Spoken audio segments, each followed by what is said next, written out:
Alright, so for the next assignment that I'll be going over is the major writing assignment 2. It's pretty simple. Pretty much like your revise of your resume, and pretty much what you're doing is you're looking at a job posting, what type of job you want to work, and you're also going over your resume, but you're also revising your resume, and you will be doing a side-by-side comparison. But let me go ahead and jump straight into the instructions. So here we have resume rewrite,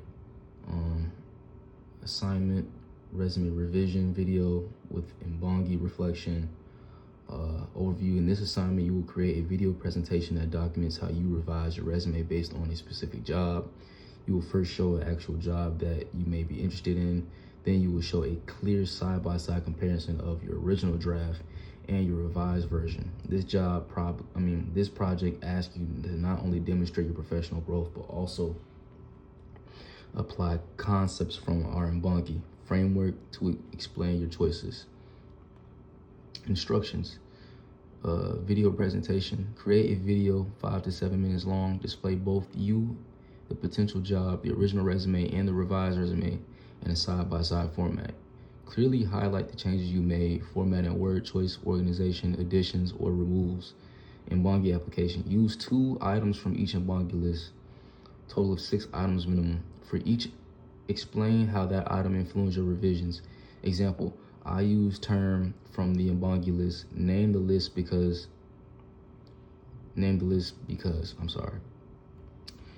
Cite your sources verbally in your video and also in a short reference slide at the end of your presentation in APA format. Also show the actual source on the screen and detail why you think it is a credible source. Reflection on learning. Conclude your video by reflecting on what you learned in this class so far. Consider how has your understanding of rhetoric, professionalism, or communication shifted. How do you see yourself applying these lessons beyond this course?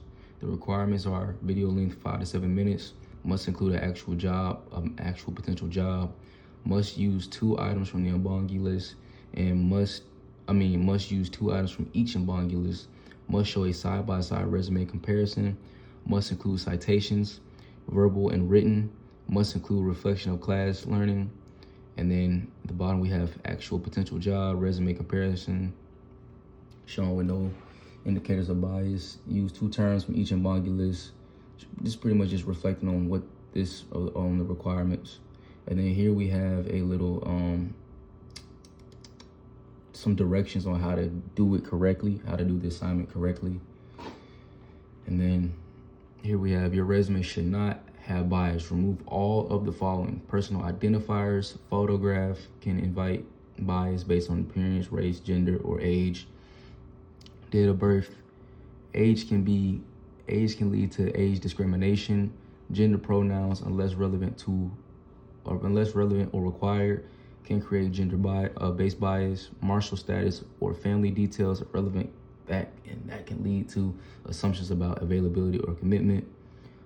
A lot of these you don't want to have, and you don't want to have a lot of these on your resume. You just don't, especially if you're Hispanic or if you're, well, it don't even matter how you are, but who you are, what your gender or what your race is, because you can still get hit with bias. Nationality, immigration status, unless legally required, can invite bias about citizenship or work eligibility. Religious affiliation can open the door to religious discrimination. Like if you're a Christian and they don't like Christians, they might not view your resume, or if you're Muslim, they might not review your resume, or they might have some type of opinion about you. Political affiliation may bias employers who disagree with your views. Location and contact information, cite cities and addresses unnecessary. This includes city and state for jobs. Remove them. May trigger location-based bias. Personal social media handles, Facebook, Instagram, TikTok, unless directly related to professional work. And then we have work and education details. Graduation years can reveal age, high school, school information, especially if you are currently attend or have a higher education or significant experience, may signal inexperience or age. GPA, unless early career and is exceptionally strong, not always relevant, and can open up unnecessary comparison. Miscellaneous, hobbies and interests, unless relevant to the role, can give away personal information that introduce bias, clubs or organizations tied to religion, politics, or ideology unless relevant to the job. Unprofessional email addresses may cause bias about maturity or seriousness. And then for the reminders, upload your video to YouTube, submit the link on Blackboard. Make sure that your video is at least 5 to 7 minutes long and addresses each prompt fully. Videos that require special permissions or access restrictions will result in an automatic 0. All videos must be uploaded to the YouTube video. All videos must be uploaded to YouTube. You will submit the YouTube link to the video via Blackboard. Important notes: the YouTube video must be uploaded before the assignment due date. If the video upload date is after the due date, it will result in an automatic 0.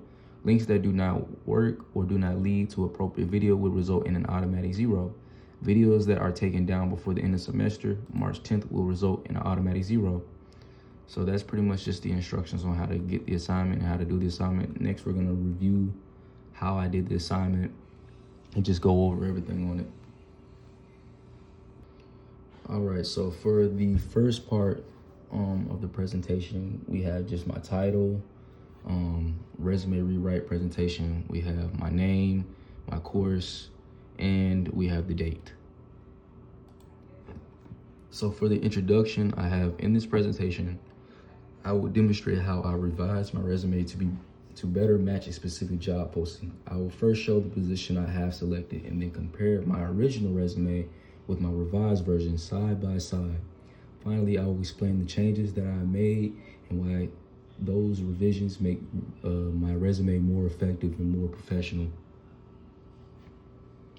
So here we have the job posting. The position I chose is an IT support specialist with TJFACT LLC, totally joined for achieving collaborative techniques, a government contracting company that provides professional services and technology solutions to the U.S. government agencies. Actually, believe it or not, before I had went into when I first went to college, the first major that I actually finished was cybersecurity. And so that program actually taught me how to sort through and find specific jobs that pertain to my skill sets, like IT support specialist, because I still have those skill sets to this day. And I actually do have a certificate or / diploma in cybersecurity as well. So I chose this position because it closely aligns with my previous interest and skill set in information technology and cybersecurity. The role focuses on technical support, managing Microsoft 365 services, troubleshooting hardware and software issues, administrating user accounts, and supporting cloud-based systems. These responsibilities match many of the technical and professional skills employers are looking for in today's IT industry. Due to that, I'll revise my resume to highlight the qualifications and experiences that are most relevant to the position. And then here I have my original resume, I have my revised resume, and then this is like a side-by-side comparison. And in the video, I actually do a actual in-person side-by-side comparison, but I'll just show you, I'll actually show it. Okay, so as you can see, this is my literal original version. This is actually the version that we did in class. And my instructor actually told me to cross out a few things because they would cause bias. There's still some things that I still did change. And I actually, in the slides, I'll actually tell you what I did and my highlight changes. But I'm just gonna show you the in-person version of my resume. So this is my original version. And then this is my revised version. So you can actually notice that there's not no summary. There's not no big paragraph right there. There's more skills, and a lot of these skills are actually, they have something to do with the job posting. I got rid of the year, I got rid of dates, just morely a lot of irrelevant stuff and a lot of stuff that can cause bias. I switched up my experiences, not my experiences, but my skill set and my experiences, but I'm gonna go more and more into that in the next slide, but I'm just showing what my in-person side-by-side comparison. So for the highlighted changes, I removed my phone number, I removed location, and I removed summary title.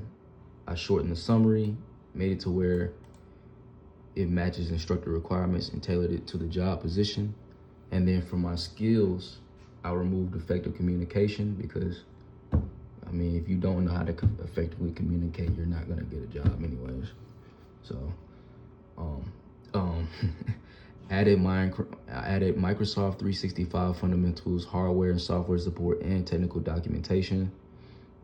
And then from my experience, I removed responsible for moving cars from the garage to the parking lot for service. I removed cleaning the interior and exterior of customer cars, providing customer service, facilitated customer transportation by providing shuttle services and from their homes and the dealership. Instead, I added safely operating and organize a high volume of customer vehicles while maintaining accuracy and attention to detail. That sounds way better than what it did before. Delivered professional customer service by communicating vehicle status and addressing customer questions. And then I put coordinated transportation services and customers while ensuring timely pickups and drop-offs. And then for what I did next for experience, I removed locations like Cumming, Georgia, because that can cause bias. Let's say like mine could be Atlanta, GA, and a job could be like, oh, Atlanta, GA, oh, he probably, they might have a racial bias towards that, or they might just have, but either way, they're gonna have bias regardless if you have your location. So I took that out. Sugar Hill, Georgia, took that out, and Lawrenceville, Georgia, I took that out. I removed those from my experiences, and I removed the year dates because the year dates show age. And then for education, I removed graduation date, that shows age. I fixed the grammar for cybersecurity. And for the formatting changes, I increased white space for readability and made the resume more ATS friendly. And then for slide 6, I have Mbongi items. I used media literacy by evaluating the job postings and looking at the technical skills, qualifications, and keywords the employers use. This helped me revise my resume to better communicate my qualification, which I did use. I used attention economy by shortening my resume summary, improving formatting, and organizing sections. Recruiters usually spend only a little bit of time reviewing a resume, so I made it more simple to scan quickly. That's why I kind of shortened my summary and made it more of sentences than a paragraph. I utilized the Dunning-Kruger effect by representing my skills and experience and not letting my ego get the best of me, having me put too many skills on there since jobs only want the more important skills and not too much to read. Then I use intersectionality by removing personal information that can introduce unconscious bias, such as my location, graduation date. This keeps the focus on my qualifications rather than my characteristics. And then I used who I am identity by presenting a professional, or who you are, by presenting a professional identity that reflects my career goals. I revised my summary to show my interest in IT support and cybersecurity rather than using some basic description. I use us versus them thinking by writing in a way that emphasizes collaboration, teamwork, and supporting users. With the social norms item, I formatted my resume to the current professional standards. It's formatted in a way that a lot of employers expect. And then I use ideas from Dr. Daniel Black, the author from his Black on Black book, by recognizing that communication should be intentional and audience-centered. The same in his books captured that communicative attention from the reader. So I revised my resume so it communicates my qualifications to hiring managers. And then I considered using confirmation bias by removing personal information that could influence an employer's first impression. And then I used the communication model from my Mbongi by viewing my resume as a message sent to a hiring manager.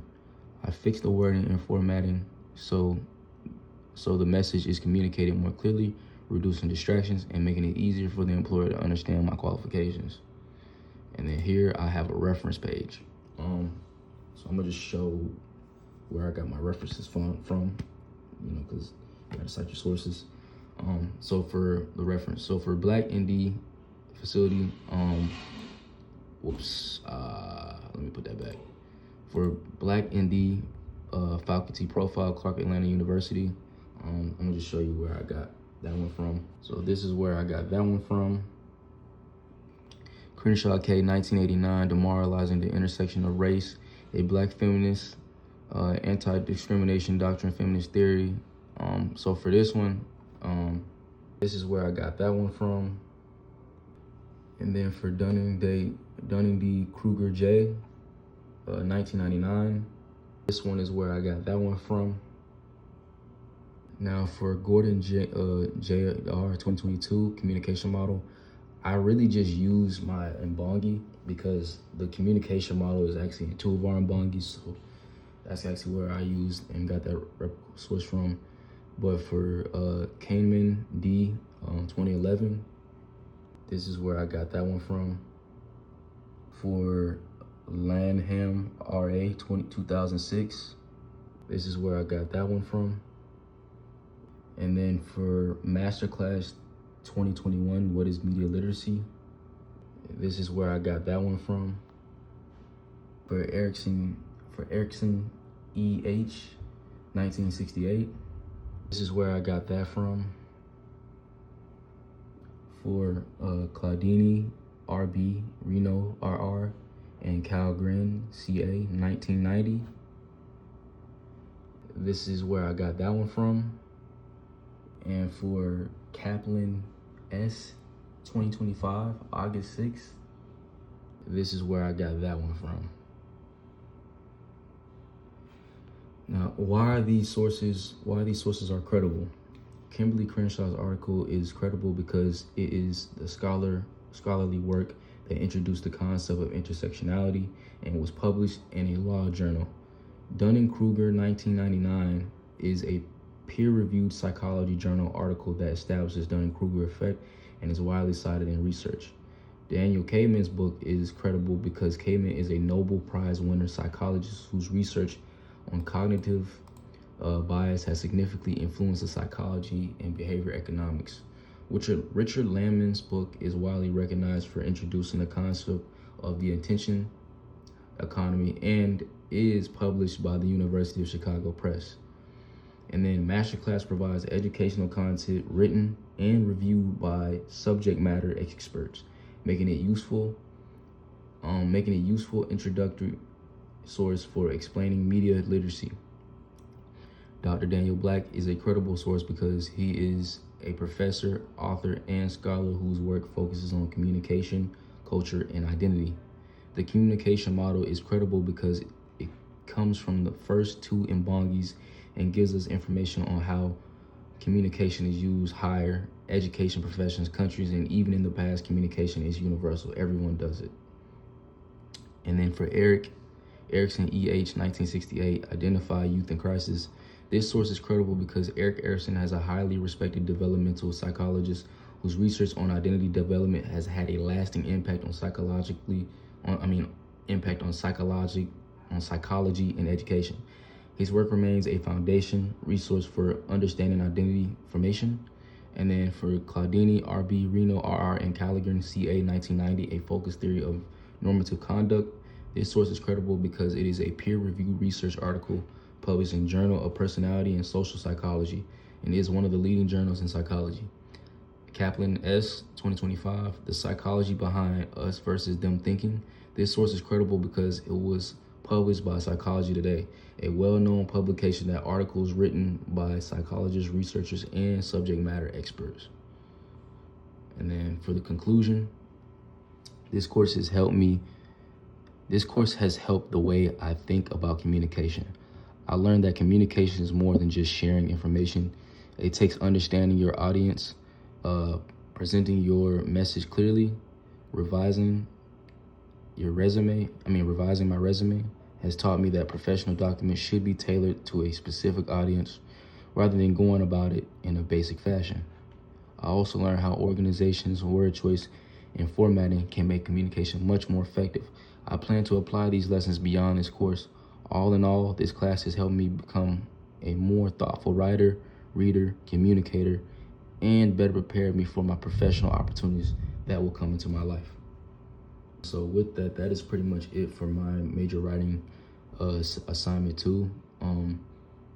I did post a video on this, but I pretty much already went through it the same way. So, but that's pretty much it for my major writing assignment too.